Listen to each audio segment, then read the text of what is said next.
check-up de nossa vida, do ponto em que estamos. Quer dizer, é uma tentativa de ver onde nós estamos, nós, cada um individualmente, e muito mais nós como a humanidade, como o ser humano. E nisso se coloca assim, cada vez mais urgentemente a questão da nossa união, da nossa unidade.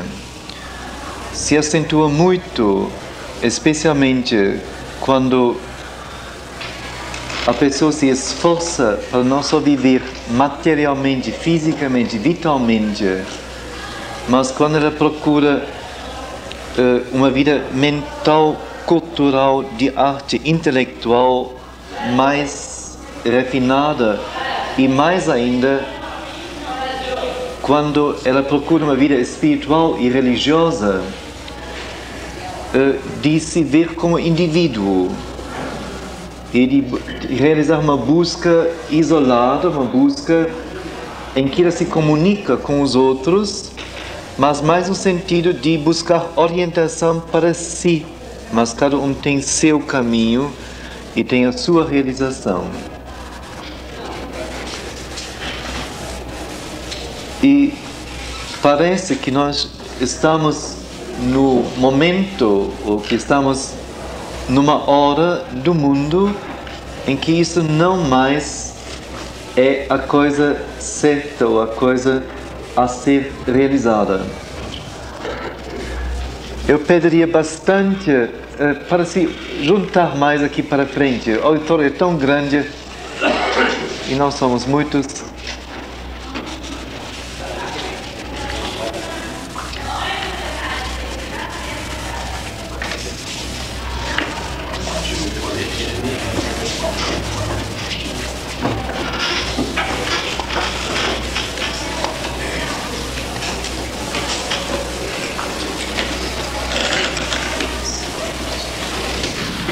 Que o caminho individual, de tão importante que seja para qualquer um de nós, e cada um de nós tem que realizá-lo, mas que há uma solicitação, uma urgência atual, presente, de nós, além de nos realizarmos individualmente, mas começarmos a perceber a necessidade de uma real união, de uma real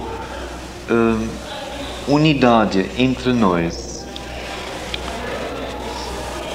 E partindo primeiro de umas reflexões mais gerais sobre o ser humano como tal, nós vamos chegar aos poucos justamente a este ponto, a esta questão mais urgente da formação de grupos, de coletivos, de unidades humanas. Então eu tenho aqui primeiro um texto de Sri Aurobindo, em que ele fala sobre o ser humano, simplesmente. Ele diz: o que a natureza tem evoluído para nós e fundamentou firmemente é a vida corpórea. Ela efetuou uma certa combinação e harmonia dos dois elementos inferiores, porém mais fundamentalmente necessários de nossa ação e progresso sobre a Terra, a matéria, que, embora possa ser desprezada pelo espiritualista demasiadamente etéreo, é nosso alicerce e a primeira condição de todas as nossas energias e realizações, e a energia vida, que é nosso meio de existência num corpo material e a base nele até de nossas atividades mentais e espirituais. A natureza alcançou com sucesso uma certa estabilidade de seu movimento material constante, que é ao mesmo tempo suficientemente firme e durável e suficientemente flexível e mutável para proporcionar uma morada e instrumento adequados ao divino que se manifesta progressivamente na humanidade. Ela efetuou também um compromisso atuante entre a inércia da matéria e a vida ativa que nela mora e dela se alimenta, pelo qual não somente é sustentada a existência vital, mas os desenvolvimentos mais plenos da mentalidade são tornados possíveis.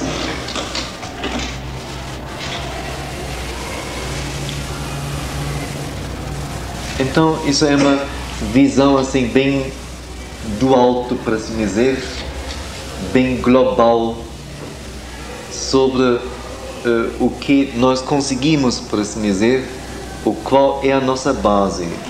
É coisa bem simples. Ele diz o que a natureza para nós elaborou e estabeleceu com bastante firmeza e solidez é a vida corpórea. Quer dizer, é a nossa forma de existência. Estamos nos olhando fisicamente, olhando o rosto do outro, olhando a perna, olhando o peito. Quer dizer, nós somos seres físicos em primeiro plano. E é um físico animado por uma energia vida.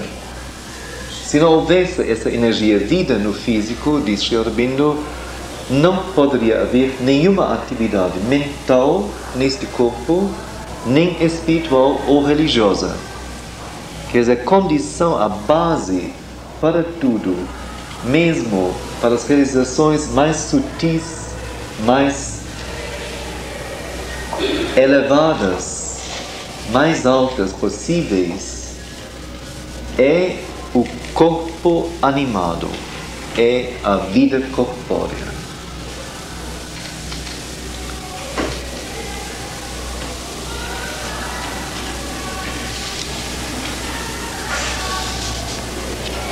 E vamos então adiante.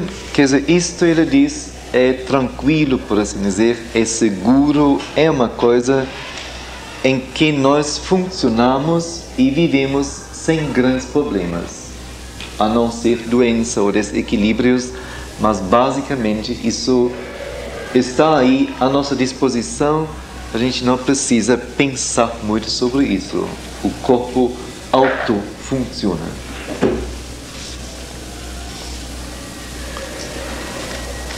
Então, de novo, Sri Aurobindo, se a vida no corpo é o que a natureza desenvolveu firmemente para nós, como sua base e seu primeiro instrumento, é nossa vida mental que ela está desenvolvendo como seu objetivo próximo, imediato, e seu instrumento superior. Isto, exceto em seus períodos de exaustão e recuo para uma obscuridade recuperadora, é sua busca constante, onde quer que ela possa libertar-se dos entraves de suas realizações vitais e físicas iniciais. Pois aqui no homem temos uma distinção que é da maior importância. Ele tem em si não uma mentalidade única, mas uma mentalidade dupla e tríplice. A mente material e nervosa, a mente intelectual pura, que se liberta das ilusões do corpo e dos sentidos, e uma mente divina acima do intelecto, que por sua vez se liberta dos modos imperfeitos da razão logicamente discriminativa e imaginativa. A mente no homem está a princípio entretecida na vida do corpo, enquanto na planta está inteiramente involuída e nos animais sempre aprisionada. A mente aceita esta vida como condição não só primeira, mas inteira de suas atividades e serve às suas necessidades como se fossem o objetivo inteiro da existência. Mas no homem, a vida no corpo é uma base, não o objetivo. Sua primeira condição e não sua determinante última. No pensamento certo dos antigos, o homem é essencialmente o pensador, o ser mental, que governa a vida e o corpo, não o animal, que é governado por eles. A verdadeira existência humana, portanto, só começa quando a mentalidade intelectual emerge da material e nós começamos a viver cada vez mais na mente independente da obsessão nervosa e física, e quando, na medida desta liberdade, estamos aptos a aceitar de maneira certa e a usar de maneira certa a vida do corpo.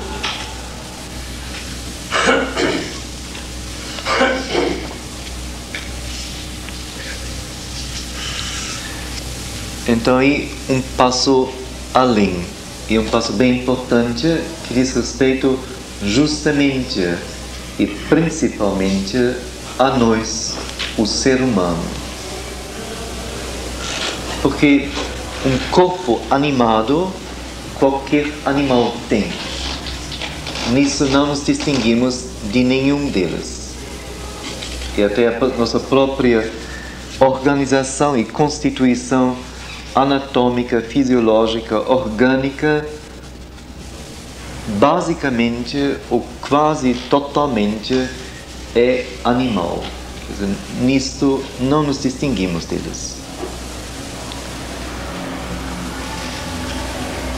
Mas o que justamente em nós está acontecendo, aconteceu no ser humano, é que uma consciência, uma energia de consciência mental que já nas plantas existe assim bem crepuscularmente. Vamos dizer, as plantas, por exemplo, têm certas reações, não? Tem as plantas que se fecham com as folhas abertas e quando se toca, logo se fecham. Ou tem as plantas, vamos dizer, que de noite, quando escurece, quase toda flor faz isso, não? Que ela se fecha, no mínimo um pouquinho de novo, ou totalmente, para se abrir de novo de manhã. Isso não são só mecanismos totalmente automatizados, mas são primeiras manifestações de alguma consciência que se manifesta ainda no reino vegetal. E nos animais esta consciência é bem mais ativa, porque enquanto a planta tem um âmbito de vida bem limitado, porque ela está enraizada, quer dizer, ela fica num só lugar, quer dizer, o problema de locomoção que justamente traz para o animal e para nós sempre novos estímulos, novos encontros, solicita novas reações, novas respostas nossas ao que nós encontramos. A planta não tem isso. Ela fica num lugar a vida inteira. Só o que chega até ela precisa ou solicita a resposta dela. Então, ela não precisa de muita consciência para existir. Mas já o animal precisa, sim. E no animal, então, tem uma mente que gradativamente se forma e que chega nos animais mais evoluídos, nos macacos especialmente, a formar ou a ter mesmo movimentos de inteligência, que não mais reações só instintivas e automáticas. A mente que o animal tem, uma mente sensorial apenas, material sensorial. Quer dizer, isso é uma parte de nossa mente também, uma faculdade. Os sentidos é aquilo, a vista, o ouvido, o olfato, etc., o tateio, que nos comunica, interliga com o mundo diretamente. E o que acontece é que justamente os sentidos são, para assim dizer, os extremos dos nervos, ou de uma organização de nervos do sistema nervoso, e o que chega nesses extremos será traduzido, transmitido imediatamente para o cérebro, e lá no cérebro, na mente, produz uma reação. O estímulo chega e tem imediatamente uma reação, uma resposta, que se manifesta de alguma maneira. Então, esta mente sensorial, sentido sensorial, é bem claro o termo, tanto é nossa propriedade quanto dos animais, do mesmo modo. Mas os animais são presos a instintos. Quer dizer, para eles, a escolha da resposta, as possibilidades de resposta, são bem poucas, são pequenas. Enquanto nós, secundados por uma consciência maior, podemos ter 1000 respostas, e temos mesmo. Quer dizer, o mesmo acontecimento significa para cada um de nós que estamos aqui uma outra coisa. Totalmente, eventualmente totalmente.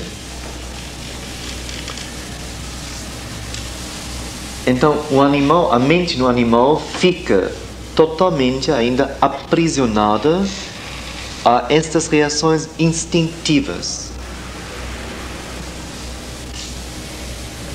O instinto, vamos dizer, sexual, o instinto de alimentação, o instinto maternal, o instinto de proteção, de defesa.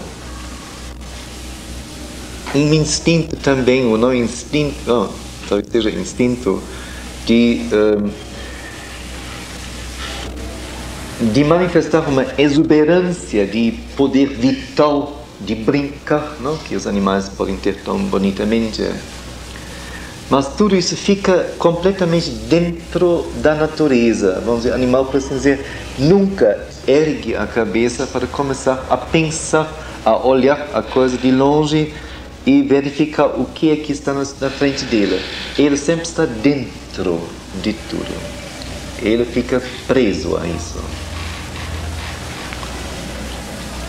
Nós, além de termos, então, esse tipo de mente sensorial, material, que é uma mente que se liga tremendamente, em primeiro plano, a tudo que é de natureza física, material, sensorial, e que é muito forte em nós, que é tão forte ainda que a maioria da humanidade é ainda regida por ela, por esse tipo de mente. Quer dizer, para a maioria, a organização de sua vida física, material, construção de casa, equipamento de casa, comida, sexo, etc., são ainda, para a maioria, as principais ocupações e os principais assuntos a serem vividos. Mas o Albino diz justamente que nós temos uma mente dupla ou tríplice. Então, além da material e nervosa, o homem tem a mente intelectual pura. Que nós temos uma capacidade agora de refletir, de pensar, de abstrair totalmente a realidade física e dos sentidos e de voar, por assim dizer, de produzir, de criar, de construir algo meramente mental. Sempre o exemplo, todos nós podemos neste mesmo instante estar em Nova York, ou em Nova Delhi, ou em Berlim, ou em Paris, num lugar que talvez alguém conheça lá, e podemos passear lá, e no mesmo momento já de novo estamos de volta aqui. Quer dizer, a nossa mente foi para lá, se lembrou de uma coisa lá que viu, que leu, que ouviu falar, imaginou a coisa e já de novo está de volta, está aqui. Quer dizer, nenhum jato, nenhum foguete poderia fazer isso conosco, o que a mente faz. Então é uma coisa desprendida totalmente da condição física para a sua realização.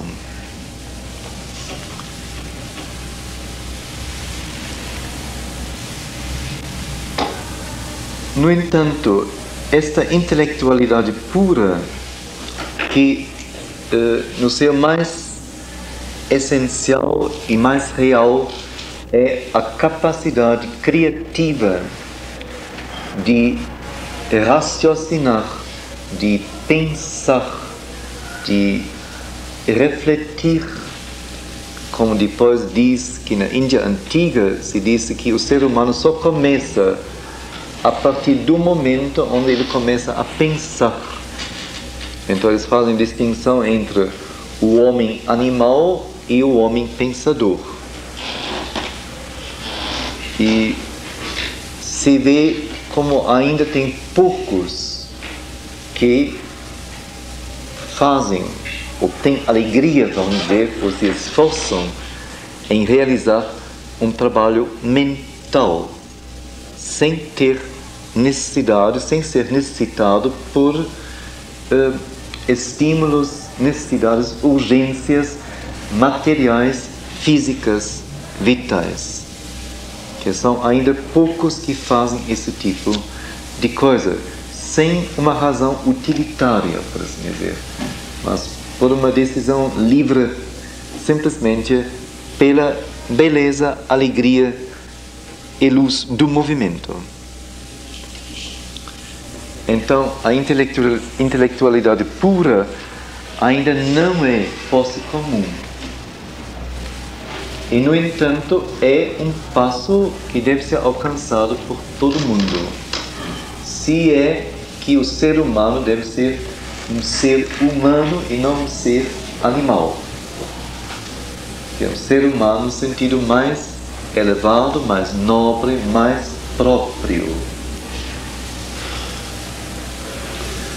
E, no entanto, alcançando a intelectualidade pura, a mente discriminativa, refletiva, há ainda uma limitação, porque o intelecto, o raciocínio, obedece a certas leis, ele é limitado.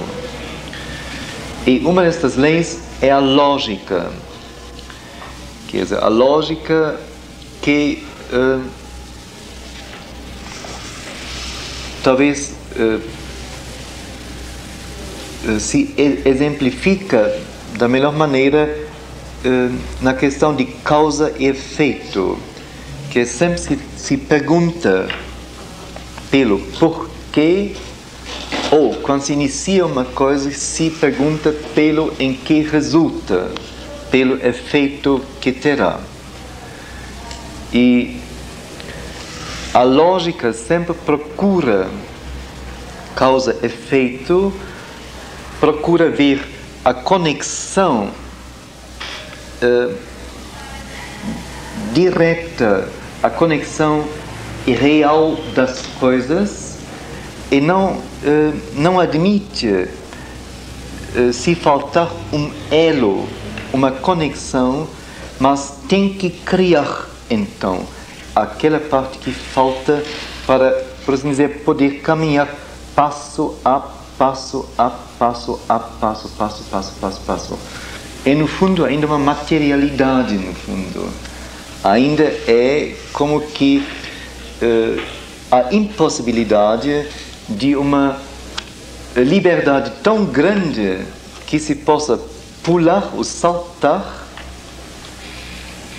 e, no entanto, sentir-se perfeitamente à vontade nisto. Mas tudo tem que ser provado, tudo tem que ser analisado, tudo tem que ser descrito, tudo tem que ser argumentado. E com isto, naturalmente, estamos ainda numa região bastante limitada que não corresponde à noção de liberdade. Porque liberdade e espontaneidade são bem próximas. Agora, lógica e espontaneidade são duas coisas que não se casam muito bem.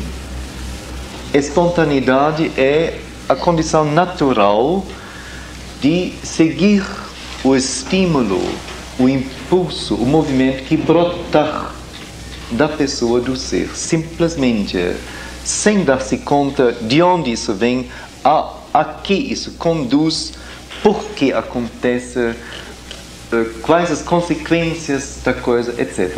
Não, espontaneidade não tem nada disso. A criança é espontânea, por natureza.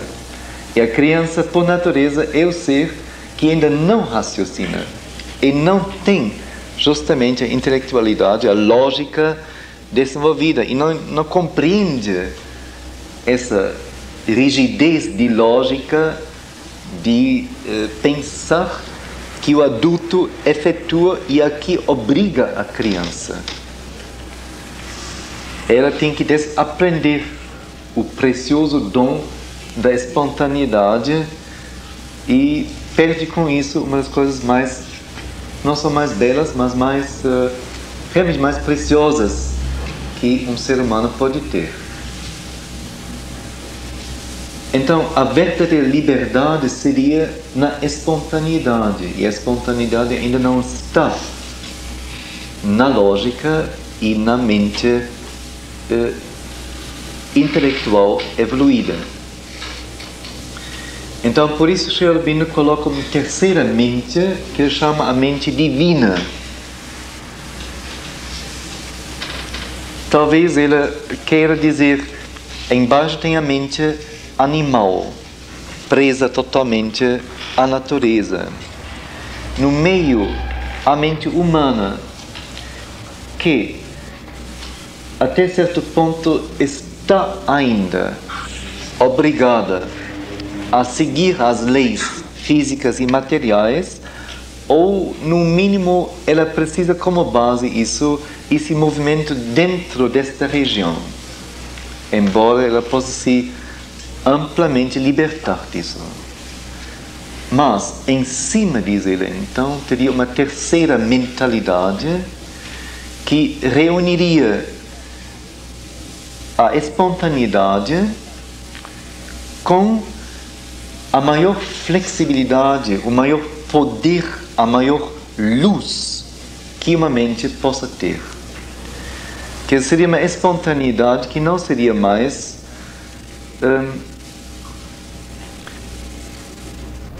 distante antes do, com a maior flexibilidade, o maior poder, a maior luz que uma mente possa ter. Que seria uma espontaneidade que não seria mais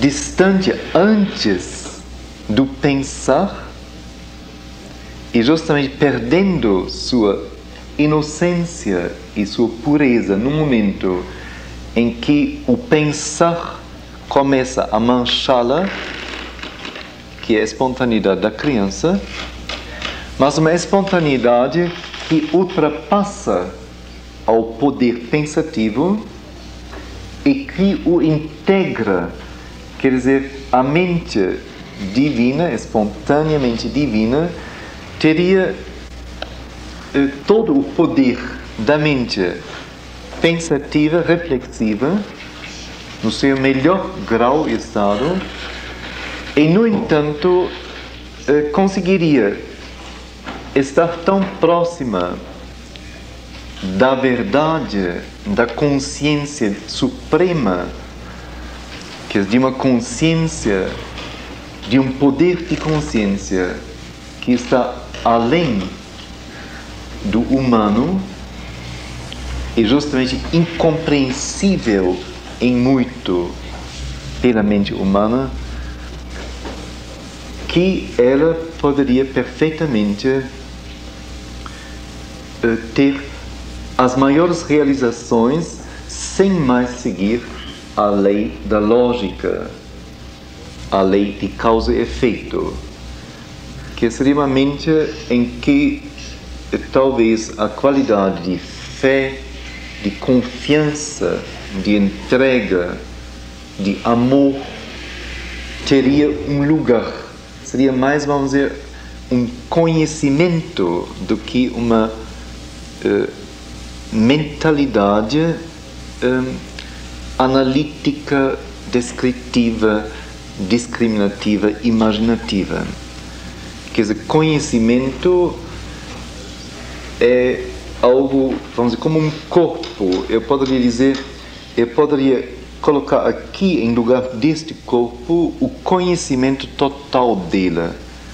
Quer dizer, como que substituindo todo o corpo e todo o ser por uma consciência que reúne não só dados mortos sobre carne, osso, sangue, funcionamento de coração, de estômago, de intestino, etc., mas que vivamente realizaria a própria vida do corpo e a própria aparência do corpo aqui.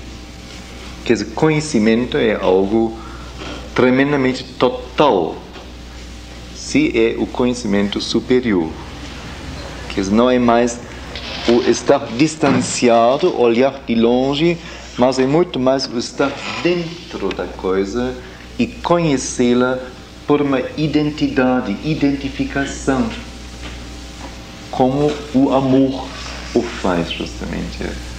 O amor sabe do outro através da identificação com ele. O amor é o poder, vamos dizer, que penetra no outro e o conhece por dentro e a partir daí sabe quem ele é e o que ele precisa. Então a mente divina seria um poder de conhecimento no mais alto sentido. Justamente não mais um assunto ou um órgão intelectual apenas, mas algo em que, como eu digo, o aspecto do amor, ou o poder do amor, o poder de uma vida superior, o poder de confiança, de alegria, inclusive, se realizam.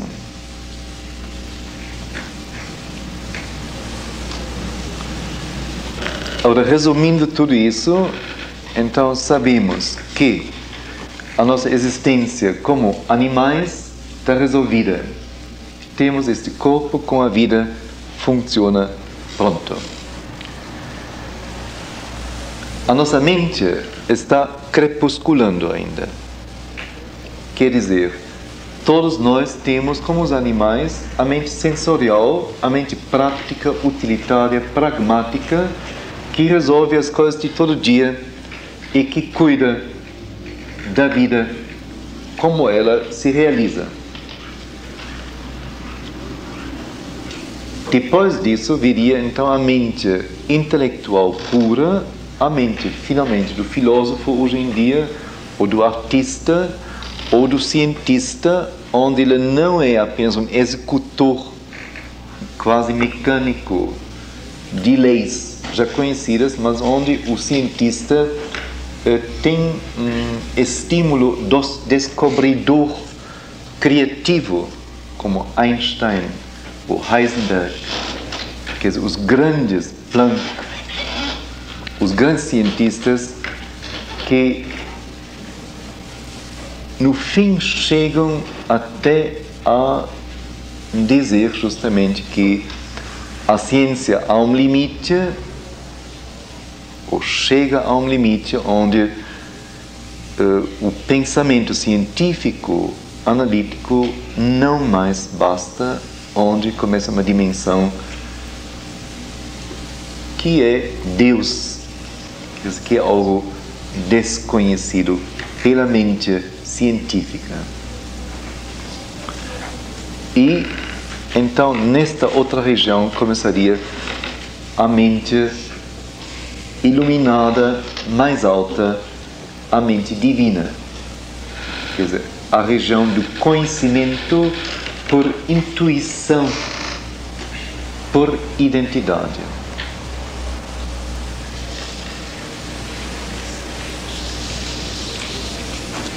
O que se deve ver bem que esta mente, esta última mais alta, para nós todos ainda bem distante, só pode ser realizada atravessando a região do intelecto. Porque ela tem que integrar isso. O próprio intelecto, treinado, flexível, poderoso, é o instrumento da mente divina. Quer dizer, ela não pode trabalhar dentro de um cachorro. Ela só pode trabalhar dentro de um homem intelectualmente bem evoluído, bem desenvolvido. Então não vamos começar a namorar com a mente divina e fazer práticas mágicas ou quaisquer coisas místicas para adquirir essa maravilha, mas vamos dizer, é lá que quero chegar. Então, agora tem que começar a pensar sobre as coisas, a ler um bocado, a estudar, etc., para treinar a minha mente ainda dormente e a desenvolver uma atividade intelectual mais viva, mais rica, mais complexa, mais móvel. Isso é a primeira coisa. Sem isso não se chega a outra. É como uma escada onde se tem que subir degrau por degrau. Os milagres, afinal, são mentiras, por assim dizer.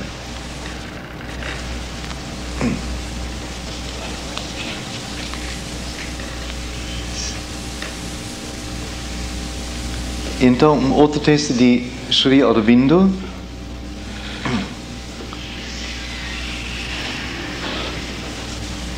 onde ele coloca, depois de ter mostrado, vamos dizer, o homem, o ser humano, onde ele está, então ele coloca a pergunta pela sociedade, quer dizer, pela vida em conjunto, que é a vida que todos nós envolve, segura, aprisiona, etc, etc.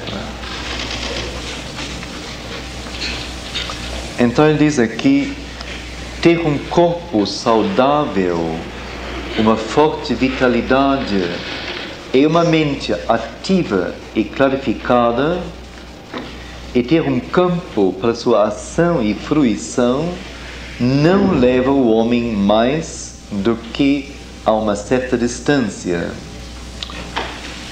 Depois ele se desanima e se cansa por ser carente de um autodescobrimento, um objetivo satisfatório para sua ação e progresso. Essas três coisas, o corpo saudável, a forte vitalidade e a mente ativa e clarificada não formam o todo de uma humanidade completa. Acrescente uma rica vida emocional, governada por um padrão ético bem estruturado, e assim mesmo haverá a sensação de algo esquecido, algum bem supremo que estas coisas significam, mas que em si mesmas não alcançam nem descobrem até que excedam a si mesmas. Acrescente um sistema religioso e um amplo e bem difundido espírito de crença e devoção, e ainda assim você não terá encontrado os recursos para uma salvação social. A sociedade humana desenvolveu todas estas coisas, mas nenhuma delas salvou-a de desilusão, fastio e decadência.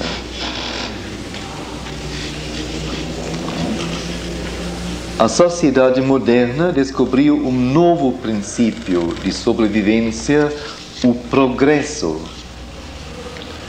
Mas o objetivo desse progresso ela jamais descobriu, a menos que o objetivo seja sempre mais conhecimento, mais equipamento, conveniência e conforto, mais satisfação, uma complexidade cada vez maior da economia social, uma vida mais e mais embaraçosamente opulenta.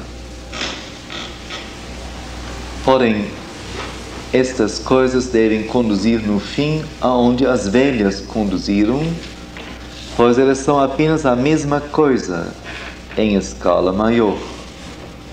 Conduzem em um círculo, quer dizer, a lugar nenhum.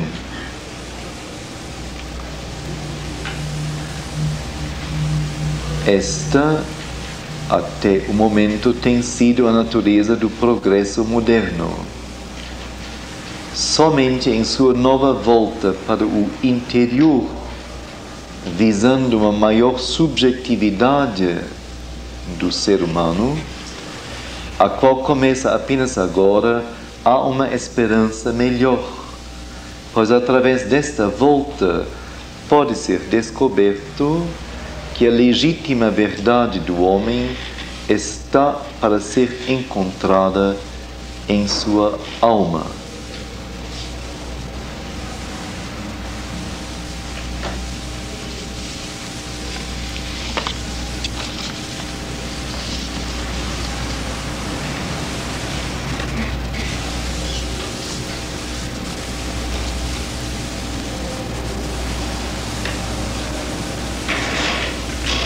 Bom, primeiro pode-se dizer que temos nisso, não, nesse texto, assim, um bom exemplo de uma mente bem poderosa, bem flexível, tremendamente capaz de ver as coisas de distância e de ver, assim, conexões num sentido bem amplo que nós, que vivemos muito mais envolvidos nas coisas, dificilmente percebemos.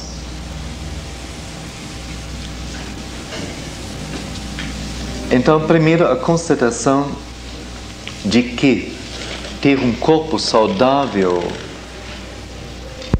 uma forte vitalidade, que é uma energia de vida que se efetua com poder e que funciona simplesmente, e uma mente ainda ativa e clarificada, que isto, ele diz, não leva o homem muito adiante, ou só vai até um certo ponto. E depois, justamente, é a mente que começa a indagar e diz, como? Vamos dizer, eu alimentar este corpo, eu casar, ou eu ter uma profissão, ganhar dinheiro, fazer uma casa, ter família, educar os filhos. Para quê? Para que eles de novo tenham um corpo bom, saudável, casem de novo, fazem uma casa, têm filhos, educam para que estes também tenham um corpo saudável, uma mente ativa, uma boa vida e assim por diante. Não é possível que isso seja tudo, que nisso tudo se exaura e que por isso o ser humano foi criado, o que o sentido do corpo está nele mesmo, da energia vida, o sentido nela mesma e da mente nela mesma. É a própria mente que começa a se indagar sobre isso.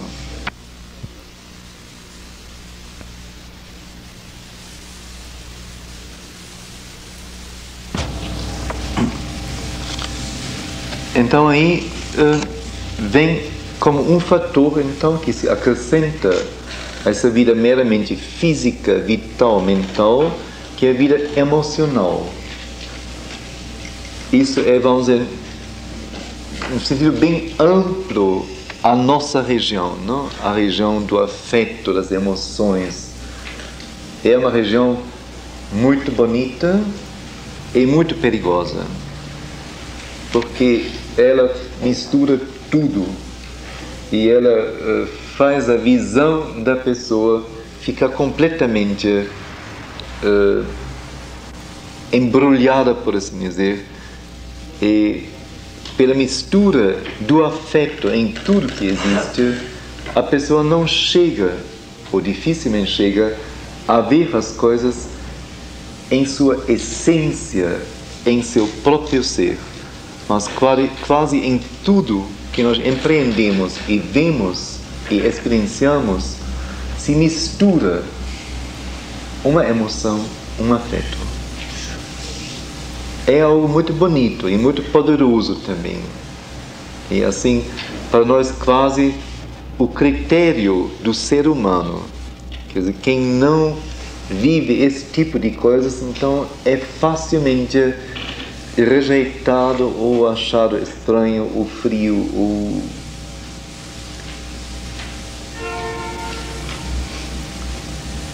Ele diz, no entanto, chega um momento, se a pessoa não é só emocional, mas ainda tem a mente funcionando, que ele também se diz, bom, há alguma coisa nesta emoção, neste afeto, que é tão bonita, tão linda, mas mal que experiencio uma alegria, mal que me uno a alguém e me sinto próximo, já vem alguma desilusão, alguma decepção, alguma tristeza, algum sofrimento, alguma pancada, algum golpe que justamente a pessoa mais amada me dá, e talvez sem querer e sem saber,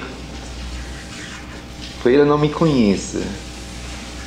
Quer dizer, sempre de repente vem as amarguras e as grandes alegrias, os grandes entusiasmos sempre depois caem e terminam eventualmente em depressão, em seca, em monotonia, retirar-se totalmente da cena, em greve, por assim dizer. Mas isso é o quadro comum que todo mundo sabe, não? E como as paixões funcionam, isso também é bem conhecido, que são coisas que arrancam primeiro as pessoas, mas arrancam para dentro de um nada, onde depois caem bastante miseravelmente e pagam um preço bastante alto com isso, ou por isso.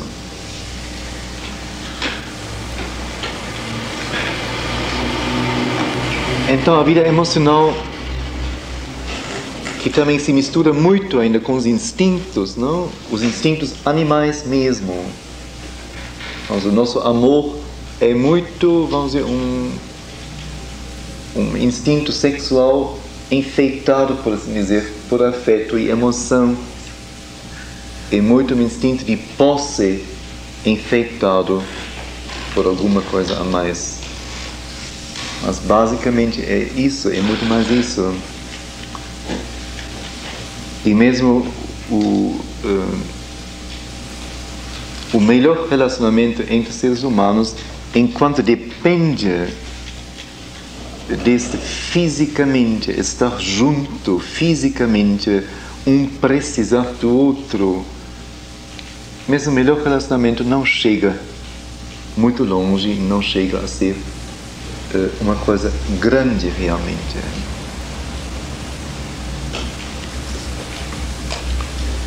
Então a vida emocional ainda não dá a solução. Então, acrescente dizer um sistema religioso. Então aí já vamos bem além e algo realmente profundo entra em cena, a necessidade do ser humano de se relacionar com um poder, uma consciência, um amor superior a nós, uma vontade, uma guiança superior a nós. Isso é algo bem legítimo, bem autêntico do ser humano. É nisso que na mente e nisso que se distingue essencialmente do animal. Nenhum animal empreende a busca da verdade ou do absoluto ou de Deus. Nenhum. Mas no momento que então este impulso, ou esta, não é só impulso, essa necessidade religiosa, espiritual, se transforma ou emboca em um sistema religioso, em uma forma determinada, ele perde muito de seu poder, de sua vivência. Cristo, vamos dizer, é a própria pessoa que se recusou, mas totalmente, a fixar alguma coisa. Justamente, ele brigou com os fariseus, que eram a própria incorporação de um sistema religioso, ético, espiritual. Ele jamais estabeleceu lei alguma, a não ser a lei de uma vida vivida em amor e consciência e humildade, fiel até a morte. Mas ele viveu, ele não escreveu, não estabeleceu, não fundou nenhuma religião. Foi depois, justamente então, as pessoas que não chegam a serem Cristo, ou Cristos, são elas que então constroem mentalmente um sistema. E com isso, naturalmente, o poder, a própria verdade que Cristo viveu, fica aprisionada e fica reduzida. Naturalmente, o sistema religioso, para muitos, que justamente nós não somos Cristos, e não temos esta força, esta grandeza, esta única união com Deus. Então, para nós, para muitos de nós, é uma ajuda, é uma segurança, um apoio. Mas não resta dúvida que o diálogo com Deus, a relação com Deus, é algo tão íntimo, tão exclusivo de uma alma para com Ele, de cada alma para com Ele, que não pode haver jamais um padrão de relação para com Deus. E ele diz bem simplesmente, vendo a história humana, que houve tantas religiões, tantos sistemas de religião, grandes, poderosos, plenos em sua época, tudo decaiu, sempre de novo. Tudo provou, seja sociedade, sistema social ou sistema religioso também, que não é capaz de trazer uma salvação, uma solução de harmonia real, de convivência em luz para todos. As próprias religiões então se combatem, se tornam política.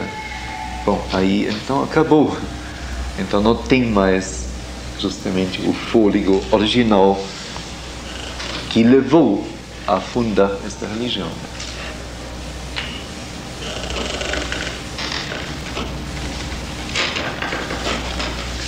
E a nossa sociedade, então, a moderna, descobriu uma nova coisa, o progresso. O Brasil, especialmente, sempre coloca isso nos cartazes e nos carimbos do correio. É o próprio país do progresso. Mas, diz Sri Aurobindo, cadê o objetivo do progresso? Aonde é que deve levar? Quem que coloca o objetivo claro, poderoso, real na frente? Só se fala em progresso. Mas progredir para onde? E ele dizia então, só progredindo, repetindo, complicando, aumentando o que já existe. Quer dizer, em vez então de ter uma pia, primeiro uma bacia em que a gente se lava, depois tem uma pia, depois a pia não é pia, já tem estilos de pia, quer dizer, tem várias pias, depois pias em jogos de cores, depois já não é mais isso, tem que ser mármore, uma mesa com mármore, com a bacia lá dentro, e depois vai ser de ouro, não sei de quê, com pedras preciosas e com talvez um dia nosso com água fria e quente, mas com 5 gradações de água entre a água gelada e a água fervendo, então. E assim por diante, quer dizer, a coisa vai se complexificando cada vez mais, mas o que é que se ganha com isso? Só complicações. Quer dizer, ele diz, afinal, não conduz a nada novo. Ou o novo só está na complexificação, na crescente complicação da coisa velha. E num luxo, conforto, equipamento cada vez maiores, que cada vez mais nos afasta de uma vida simples, direta, aberta, e cada vez mais nos envolve com essas artificialidades e nos deixa perder a conexão imediata com a própria vida.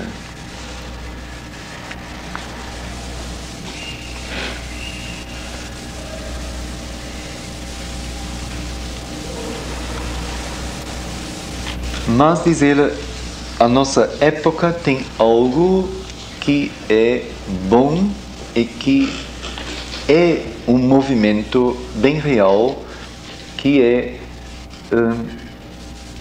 o subjetivismo, o individualismo. Quer dizer, é o chamado que hoje em dia a psicologia especialmente e também a arte e ultimamente também, vamos dizer, as muitas seitas, os movimentos espirituais que começaram a existir, fazem o chamado do indivíduo, o chamado para uma individualidade, o chamado que cada um deve ter o direito, a força, a possibilidade, no mínimo, de ser indivíduo, de ele individualmente ter seu caminho, sua realização, sua crença, sua fé, seu amor, etc, etc. Que é nesse subjetivismo que justamente leva além das contingências materiais e de uma objetividade mental, mas que justamente faz o ser mergulhar dentro de regiões abertas só para os indivíduos, as individualidades, que não mais coisas universalmente válidas. As drogas é muito isso também. Quer dizer, o afastamento justamente da vida crua, nua, objetiva, utilitária, pragmática, seca, e iniciar-se em experiências, justamente onde uma parte nossa que é subjetiva profundamente